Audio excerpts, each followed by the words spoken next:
All right, this is our second video for the ellipse, and in this video we're going to be looking at graphing an ellipse by hand when we're given its equation. In all the examples I cover in this video, we will keep the center of the ellipse at the origin. All right, so let's consider the situation where the ellipse has a center at the origin and it has a major axis along the x-axis. Okay. We're going to make the equation for that ellipse have this format right here of x squared over a squared plus y squared over b squared equals 1. And a really important characteristic in this equation is that you have a being larger than b, which are both then larger than 0. So that essentially just means a and b both have to be positive numbers, and a has to be larger than b. So if a is larger than b, then that's telling me that the denominator of x squared is larger than the denominator of y squared, and that's what makes it so that the major axis is along the x-axis, the fact that this first fraction has the larger denominator. Okay. All right, now also notice we have a second little formula here that uses the values of a squared and b squared and then throws in a third value of c squared. All right, so b squared is equal to a squared minus c squared. And where c squared comes into play, c, so the square root of c squared, is going to lead you to the coordinates of your foci. So notice in the description here, this ellipse, it has a center at the origin, and its foci are at the points of negative c0 and c0. Okay, so just having the equation itself is for the ellipse is not enough. You need the second formula that's underlined in red to help you identify where to place your foci. All right. Also notice your vertices are at negative a0 and at positive a0. Okay. So let's kind of simplify this a little bit here. We want to notice that in this picture for the ellipse, if the vertices are at a0, negative a0, then that's simply telling me that a is the distance from the center of the ellipse to my main vertices. All right. Also notice where your co-vertices are at. They are at the points 0b and 0, negative b. So that is telling me that b is the distance from the center to my co-vertices. And then if your foci are at C0 and negative C0, that tells me that C is the distance from the center to my foci. All right, those three ideas are crucial here. If you have a good understanding of what the values of A, B, and C represent, you're going to be all right. Okay, so let's move to our first example here. We want to find an equation for the ellipse whose center is the origin, and they have a focus at negative 1, 0 and a vertex at 3, 0. All right, so let's just kind of plot what we know here so far. Center's right here, focus right here, vertex right here. Okay, so couple things jumping out at me right away. Notice how all three of those points are lining up on the x-axis. So that means my major axis is the x-axis.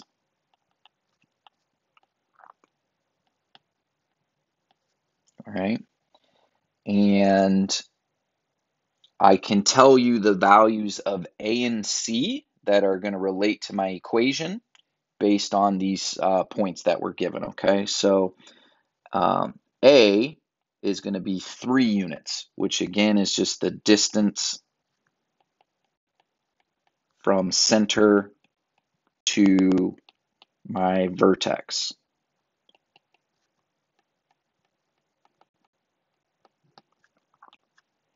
Right. Now, they only gave me one vertex at 3, 0, but I can reason out that the other one is at negative 3, 0 as well. So let's plot that. C is 1 unit. And I know that because that's the distance from the center to my foci. All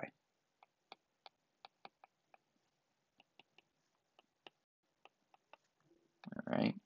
And again, they only gave me one focus at negative 1, 0. I can tell you the second one is at positive 1, 0. All right, now if I know the values of A and C, I can use them to come up with the value of B, which will then lead me to my equation as well as my covertices to help me finish off the graph here, okay? So recall we have an equation that relates the values of A, B, and C together. It is B squared equals A squared minus C squared. So in this case, A squared would be 9, C squared would be 1. So that's going to make B squared 8, and that would then make B equal to the square root of 8, which is 2 radical 2. All right. So that tells me that my covertices would have to have coordinates of 0, 2 radical 2, as well as 0, negative 2 radical 2. All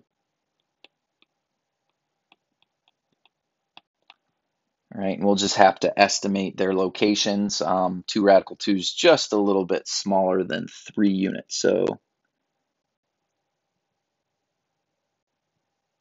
there'd be where my covertices are, and then I have enough that I can sketch the ellipse here, and then I have also enough to make the equation. All right, so I know that the equation should be x squared over a number plus y squared over a number equals 1.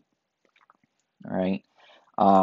Since the major axis was the x-axis, that tells me that x squared should have the larger value for its denominator, which would be your a value squared, so that's 9. And then y squared should have the denominator of b squared under it, which would be 8. Okay. And notice this ellipse, it looks pretty close to being a circle. Notice the covertices are not much further, are not much closer to the center than the main vertices. So that's just an indication. Notice the two denominators of the equation are so close in value to each other. Okay. All right, second example. This time we are given an equation and we need to analyze it. All right, so right away, it should jump out at you that this is an equation for an ellipse because both x and y are being squared. There's addition between the two fractions, and my denominators are different here. So when we say analyze, once we determine that it's an ellipse, we need to find the center, we need to find the major axes, our foci, our vertices, both the mean and the co, as well as graph it. All right. So right away, I can tell you that my center is the origin. I can tell you that the x-axis is major. That's because the larger denominator is underneath x squared.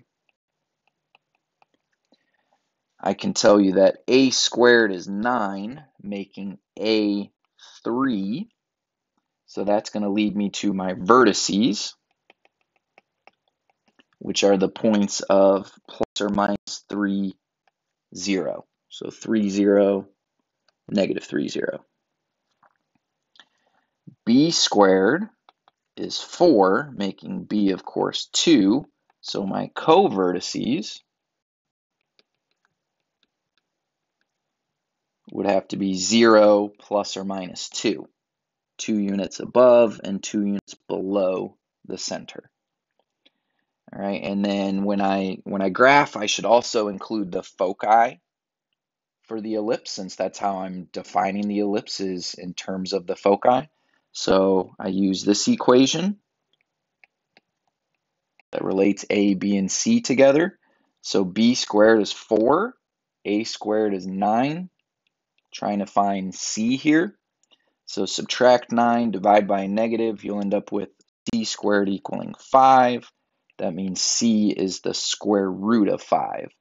So my foci are at plus or minus radical 5, 0, which are just a little bit larger than 2 units away from the center in the horizontal directions. Okay, so that would be right around there, right around there. Okay.